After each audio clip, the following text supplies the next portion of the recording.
Nii, oleme jälle, jätkame hobivagunitega.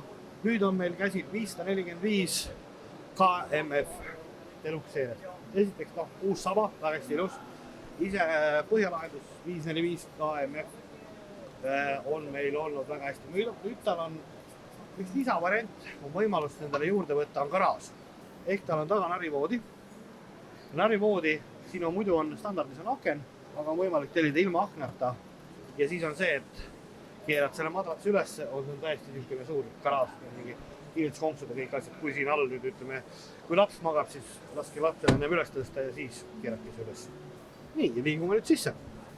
Korralikult laiad uksed. Koos sääsevõrguga. Uksed sisse tulles on nii-öelda nagu vanemate maamistuba. Kui selle üles tõsta, pääseb siia alla. On väljast luuk, paripaik. Nüüd korralikult suur istumine ümber laua. Ka selline uurüm, kus mahub samamoodi laud liigub.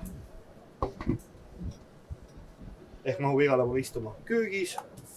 Hästi palju kappe, panipaiku, pliita, kraanikaus. Samamoodi jälle on suured sahtlid, mis on mugav. Kui muidu on sellised ainult väga palju kappe, siis sinna ei mahu palju.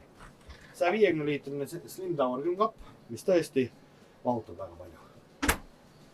Ja eraldi laste oma siin taga 2 nari on võimalik tellida ka 3 nariga ja siis väline garaažiuks on lisavahustus. Taga on suur riidekapp ja mis on lastega reisimisel koosolekul, on sellel mudelil väga hea korralik dušš, WC koos korralikult suure duširuumiga, kus sa mahud ikkagi olema.